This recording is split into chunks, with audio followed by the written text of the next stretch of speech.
பல தேசம் கார்த்திகேயன் யூடியூப் சேனல்கள் அனைவருக்கும் வணக்கம். தமிழக அரசியல் களம் ரொம்ப சூடாவே இருக்குன்னு தான் நம்ம சொல்லியாகணும். ஒரு பக்கம் பாமகவோட உட்கட்சி பிரச்சனை, தந்தையும் மகனுக்குமான அந்த உட்கட்சி பூசல், அது வந்து தொடர்ச்சியாக மருத்துவர் அன்புமணி ராமதாஸ் அவர்களுடைய அந்த சாந்தம் அமைதியின் ரூபமாக தான் இருக்காருன்னு தான் நம்ம சொல்லியாகணும். தொடர்ச்சியா பாத்தீங்கன்னா பாமக, அதாவது மருத்துவர் ஐயா ராமதாஸ் அவர்கள் தரப்புல இருந்து கொடுக்கப்படக்கூடிய அனைத்து விதமான குடைச்சல்களையும் தன்னுடைய மௌனத்தால எல்லாத்தையும் முளைத்தெறிந்து நான் தான் பாமகவோட பிராண்டு அப்படிங்கிற ரீதியில வந்து பாத்தீங்கன்னா மருத்துவர் அன்புமணி ராமதாஸ் அவர்களுடைய செயல்பாடுகள் பாத்தீங்கன்னா ரொம்ப நல்லாவே இருக்குன்னு தான் நம்ம சொல்லி ஆகணும். மருத்துவர் அன்புமணி ராமதாஸ் அவர்கள் மேற்கொண்டுள்ள உரிமை மீட்பு நடைபெறும் பாத்தீங்கன்னா திமுகவுக்கு மிகப்பெரிய அளவு ஒரு குடைச்சலை தான் கொடுத்துட்டு இருக்குன்னு நம்ம சொல்லி ஆகணும். உண்மையுமே பாத்தீங்கன்னா மருத்துவர் அன்புமணி ராமதாஸ் அவர்கள் வந்து ஒவ்வொரு தொகுதிக்கும் அவர் நடைபெறும் மேற்கொண்டு அந்த மக்கள் கிட்ட அவர் பேசுற அந்த வார்த்தைகள், கண்டிப்பா சொல்றேன், எளிய மக்கள் வந்து அசால்ட்டாவா போய் சேர்ந்துருக்கு நம்ம சொல்லியாகணும். திமுகவை போட்டு வறுத்து எடுத்து கொண்டிருக்காருன்னு நம்ம சொல்லியாகணும். எடப்பாடி பழனிசாமி கூட அவர் அப்படி பேசுறான்னு பார்த்தா இல்லைன்னு தான் நம்ம சொல்லியாகணும். சீமான் கூட அப்படி பேசுறான்னு பார்த்தா இல்லைன்னா சொல்லியாகணும்.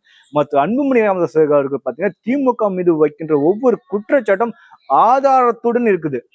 எல்லாமே வந்து இந்த வசனம் பேசுறது, அடுக்குமொழி பேசுறது, இது மாதிரியான எதுவுமே இல்லாம மருத்துவர் அன்புமணி ராமதாஸ் அவர்கள் பாத்தீங்கன்னா திமுக மீது மிக கடுமையான குற்றச்சாட்டு வைப்பது மட்டும் இல்லாம அதுக்கான ஆதாரத்தையும் வெளியிட்டு பேசிட்டு இருக்காரு. அது மட்டும் இல்லாம இன்னைக்கு நடந்த ஒரு உரிமை மீட்பு பயணத்துல அங்க வந்து ஒரு நிர்வாகி பேசுறாரு, வன்னியர்களுக்கான 10.5% வந்து திமுக தரம் மறுக்கிறது அப்படிங்கிற ரீதியில வந்து அவர் பேசும்போது மருத்துவர் அன்புமணி ராமதாஸ் அவர்கள் வந்து அந்த இடத்துல கோபம் வர்றாரு. என்னன்னு பாத்தீங்கன்னா, நீங்க 10.5 விஷயத்தை இனிமேல் பேசவே பேசாதீங்க, வன்னியர்களுக்கு தேவையானது 15% இடஒதுக்கீடு, அதை நோக்கி நம்ம வந்து போவோம், அதை பத்தி மட்டும் தான் நம்ம பேசுவோம் அப்படிங்கிற ரீதியில ஒரு ஒரு எப்படி பாத்தீங்கன்னா ஒரு தீர்க்கமான ஒரு முடிவோட தான் மருத்துவர் அன்புமணி ராமதாஸ் அவர்கள் வந்து திமுக எதிர்த்து கொண்டிருக்காருன்னு நம்ம சொல்லியாகணும். ஓபிசி கமிஷனை பத்தி அவர் பேசுற பேச்சுக்கள் பாத்தீங்கன்னா கண்டிப்பா ஓபிசி மக்களுடைய நல்ல ஒரு ரீச் இருக்குன்னு நம்ம சொல்லியாகணும். அதுக்கப்புறம் வந்து பொதுமக்களுடைய உரிமைகளை பத்தி அவர் பேசும்போது கண்டிப்பா பொதுமக்களுக்குலாம் நிறைய பேருக்கு தெரிஞ்சிருக்கோ இதெல்லாம் வந்து நமக்கான உரிமைகளா, நம்ம இத்தனை நாள் வரைக்கும் பாத்தீங்கன்னா இதெல்லாம் வந்து நம்ம காசு கொடுத்து தானே இந்த உரிமைகள்லாம் வாங்கிட்டு இருக்கோம்.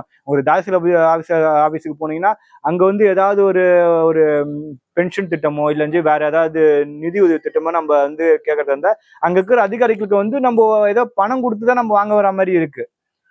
இது எல்லாமே பாத்தீங்கன்னா மக்களோட அடிப்படை உரிமை அப்படிங்கிற ரீதியில வந்து மற்ற அன்புமணி ராமதாஸ் அவர்கள் பேசுற பேச்சுக்கள் பாத்தீங்கன்னா எளிய மக்களை வந்து ஈஸியா போய் சேர்ந்திருக்குன்னு நம்ம சொல்லி அந்த அளவுக்கு ஒரு தாக்கத்தை வந்து மற்ற அன்புமணி ராமதாஸ் அவர்கள் வந்து ஏற்படுத்தி இருக்காருன்னு தான் நம்ம சொல்லணும். அதுக்கப்புறம் பாத்தீங்கன்னா மற்ற அன்புமணி ராமதாஸ் பாத்தீங்கன்னா உட்கட்சி பிரச்சனை பத்தி எங்குமே பேசுறது இல்லை. அவருடைய ஒரு டார்கெட் எதுவும் பாத்தீங்கன்னா திமுக திமுக திமுக, ஒன்லி திமுக மட்டும் தான் என்னோட டார்கெட். திமுகவோட அவலங்கள், அதிகார துஷ்பிரகம் மட்டும்தான் என்னோட டார்கெட் அப்படிங்கிற ரீதியில தான் மருத்துவர் அன்புமணி ராமதாஸ் அவர்கள் வந்து செயல்பட்டு கொண்டிருக்கிறார். அதனால உட்கட்சி பிரச்சனை பத்தி அவர் வந்து கவலையே படலை. ஏன்னா பாமக கட்சி என்னுடைய கட்டுப்பாட்டில் தான் இருக்கு. தொண்டர்கள் முழுக்க முழுக்க 99-95% பேர் வந்து என் கூட தான் இருக்காங்க அப்படிங்கிற ரீதியில பாத்தீங்கன்னா இதை பத்தி நம்ம கவலையே பட தேவையில்ல.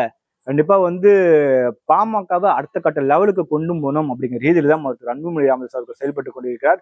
கண்டிப்பா அவருடைய இது துணிச்சலான ஒரு முடிவுக்கு உண்மையில பாத்தீங்கன்னா 2019லயே இந்த முடிவை அவர் எடுத்திருந்தாருன்னா பாமக நேரத்துக்கு ஆளுங்கட்சி அல்லது பாத்தீங்கன்னா ஒரு எதிர்கட்சி ரேஞ்சில் வந்து உட்கார்ந்துட்டு இருக்கும். மிகப்பெரிய ஆளுமைகள், கருணாநிதி, ஜெயலலிதா அப்படிங்கிற மிகப்பெரிய ஆளுமைகள் இருந்த காலகட்டத்தில் அரசியல் செய்தவர் மருத்துவர் அன்புமணி ராமதாஸ் அவர்கள். மாற்று முன்னேற்றம் அன்புமணிங்கிற மிகப்பெரிய அளவில் ஒரு பிரச்சாரத்தை மேற்கொண்டு தமிழகம் முழுவதும் பாத்தீங்கன்னா அந்த பிரச்சனை பெரும் தாக்கத்தை வந்து ஏற்படுத்திருக்கு. 2016 வந்து அது ஓட்டா கன்வெர்ட் ஆகலாம்னாலும் அதாவது 25 லட்சம் மக்கள் வந்து வாக்களிச்சாங்க. அதுக்கப்புறம் ஒரு இடத்துல கூட ஜெயிக்க முடியல. அதுக்கப்புறம் பாத்தீங்கன்னா மருத்துவர் அன்புமணி ராமதாஸ் அவர்களுடைய ஒவ்வொரு செயல்பாடுகளும் பாத்தீங்கன்னா மிகப்பெரிய அளவில் ஒரு தாக்கத்தை தான் ஏற்படுத்தி இருந்தது. ஜெயலலிதா மறைஞ்சிட்டாங்க, ஒரு பக்கம் கருணாநிதி மறைஞ்சிட்டாங்க. ஏடிஎம்கே பாத்தீங்கன்னா எடப்பாடி பழனிசாமி வந்து அந்த டைம்ல அவருடைய பொசிஷன் உங்களுக்கே தெரியும், அவர் ரூல் பண்ணிட்டு இருந்தாரு. ஸ்டாலினை பத்தி சொல்லவே தேவையில்ல. இந்த இக்கட்டான நேரத்துல மருத்துவர் அன்புமணி ராமதாஸ் அப்படிங்கிற ஒரு பிராண்ட் அங்க வந்து மக்கள் மத்தியில பெரிய அளவுல தான் ரீச் ஆயிருந்தது. அந்த பிராண்டை முழுக்க முழுக்க உடைப்பதற்கு காரணமா இருந்தது யாரும் பாத்தீங்கன்னா வேற யாருமே இல்லை, மருத்துவர் ஐயா ராமதாஸ் அவர்கள் தான். ஏடிஎம்கே கூட கூட்டணி அப்படிங்கிற ஒரு தப்பான முடிவெடுத்து மருத்துவர் அன்புமணி ராமதாஸ், மாற்ற முன்னேற்றம் அன்புமணி அப்படிங்கிற ஒரு மிகப்பெரிய அளவு ஒரு பிராண்டை வந்து டேமேஜ் பண்ணிட்டாருன்னு தான் நம்ம சொல்லியாகணும். அதனால மறுபடியும் மருத்துவர் அன்புமணி ராமதாஸ் அவர்களை வந்து அது மாதிரியான ஒரு சிக்கல்ல இல்லாம இப்ப தைரியமா வெளியே வந்து இப்ப வந்து பொதுமக்கள் நேரடியாக சந்தித்து திமுக இதனால மிகப்பெரிய அளவுல ஒரு விருப்பம் வந்து கண்டிப்பா விதைச்சிட்டு இருக்காரு. கண்டிப்பா அது வந்து வெற்றி அடைய 2026 தேர்தலுக்கு மிகப்பெரிய அளவுல ஒரு வெற்றி வாய்ப்பா அமைவதற்கான வாய்ப்புகள் இருக்குன்னு தான் நம்ம சொல்லியாகணும். பார்ப்போம் 2026 தேர்தல் மற்றும் அன்புமணி ராமதாஸோட செயல்பாடுகள்ங்கிறது ஐயா ராமதாஸ் அவர்களை மீறி இருக்க போதா, அப்படி இல்லைன்னா மீண்டும் அதே மாதிரிதான் நார்மலா கூட்டணி அப்படிங்கிற மாதிரி அமைப்பதான்னு பார்ப்போம். நன்றி, வணக்கம் மக்களே.